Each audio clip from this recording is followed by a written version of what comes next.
ഭരണമുള്ളതിനാൽ എന്തുമാകാമെന്ന നിലപാടാണ് CPM-ന്റേതെന്ന് RSP സംസ്ഥാന secretary Shibu baby John. Thevalakkara school സന്ദർശിച്ച ശേഷമായിരുന്നു ഷിബു ബേബി ജോണിന്റെ പ്രതികരണം. RSP പ്രവർത്തകർ സ്കൂളിലേക്ക് മാർച്ചും നടത്തി. ഭരണം കയ്യിലുള്ളതുകൊണ്ട് എന്തും നേടാമെന്ന നിലപാടാണ് CPM-നുള്ളതെന്ന് RSP സംസ്ഥാന സെക്രട്ടറി ഷിബു ബേബി ജോൺ കുറ്റപ്പെടുത്തി. തേവലക്കര ബോയ്സ് ഹൈസ്കൂളിൽ സന്ദർശനം നടത്തിയ ശേഷമായിരുന്നു ഷിബു ബേബി ജോണിന്റെ പ്രതികരണം.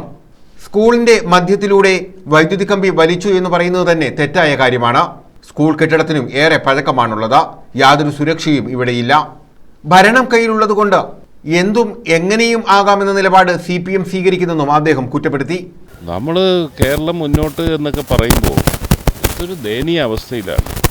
ഫിറ്റ്നസ് ഇല്ലാത്ത കെട്ടിടത്തിനോട് ചേർന്ന് കുഞ്ഞുങ്ങളുടെ വിലയ്ക്ക് എന്തെങ്കിലും ജീവന് വില കൽപ്പിക്കുന്നവരാണെങ്കിൽ ഇങ്ങനൊരു ലൈനിൻ്റെ മുകളിൽ കൂടെ, അതിൻ്റെ താഴെ ആസ്ബസ്റ്റോസ് ഷീറ്റ്, അതിൻ്റെ മുകളിൽ കുട്ടികൾ ക്ലാസ്സിൽ നിന്ന് കയറാൻ അവിടെ ഒരു ജനൽ പോയിട്ട് അങ്ങനെയുള്ള ഒരു മറയും ഇല്ലാതെ ഈ ലൈനിനോട് ചേർന്ന് തുറന്നിട്ടേക്കുന്നു.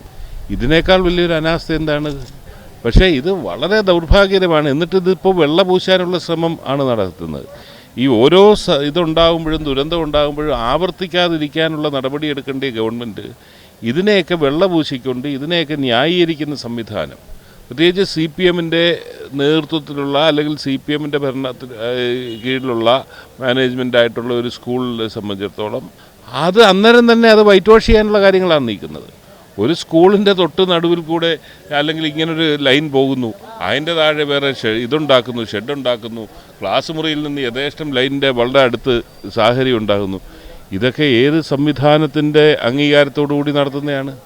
അതുകൊണ്ട് ഈ ഗവൺമെൻറ്റിനെ സംബന്ധിച്ചിടത്തോളം ഗവൺമെൻറ് ഇത് ഈ മൂടി വയ്ക്കാനുള്ള ശ്രമമല്ല വേണ്ടത്. മാതൃകാപരമായി ശിക്ഷിച്ച് വീണ്ടും ഒരു ആരോഗ്യ മേഖലയിൽ ഒരാൾ മരിച്ചിട്ട് 2 ആഴ്ചയായതേ ഉള്ളൂ. വീണ്ടും ഒരു കുഞ്ഞ് നമുക്ക് നഷ്ടപ്പെടുകയാണ്. ഇത് നമുക്ക് കേരളത്തിന് അഭിമാനിക്കാവുന്ന കാര്യമല്ല. വളരെ വ്യക്തമല്ലേ? ഇത് കണ്ടു കഴിഞ്ഞാൽ ഇത് വരുത്തി വെച്ച അപകടമാണ്. ഇങ്ങനൊരു സ്കൂൾ നമ്മുടെ കേരളം ഒന്നാമതാണ് എന്ന് പറയുന്നവർ തന്നെ ഇങ്ങനൊരു സാഹചര്യം, ഭൗതിക സാഹചര്യത്തിൽ ഒരു സ്കൂൾ പ്രവർത്തിക്കുന്നത് എന്ത് തോന്നിവാസമാണ് ഇവിടെ നടക്കുന്നത്? ഇതവർ ഭരിക്കുന്നതുകൊണ്ട് എന്തുവാകാമെന്നുള്ളതിൻ്റെ ഇല്ല, അല്ലെങ്കിൽ ഇങ്ങനെ എവിടെയെങ്കിലും കേട്ട് കഴിവുള്ള കാര്യമാണോ? ഈ നിങ്ങൾ ഞാൻ ഞെട്ടിപ്പോവുകയാണ്. ഈ ആസ്ബസ്റ്റോസ് ഷീറ്റിൻ്റെ തൊട്ട് മുകളിൽ കൊണ്ട് ലൈൻ, ടിൻ ഷീറ്റിൻ്റെ തകര ഷീറ്റിൻ്റെ തൊട്ട് മുകളിൽ ഒരു ലൈൻ കൊണ്ടുപോകുന്നെന്ന് പറയുമ്പോൾ തന്നെ എത്രത്തോളം ലാഘവത്തോടു കൂടിയാണ് അവർ കാണുന്നത്. സ്കൂളിലെത്തിയ ഷിബു ബേബി ജോൺ അപകടം നടന്ന സ്ഥലം ഉൾപ്പെടെ സന്ദർശിച്ചു. ഇതേസമയം RSP പ്രവർത്തകർ സ്കൂളിലേക്ക് പ്രതിഷേധവും സംഘടിപ്പിച്ചു.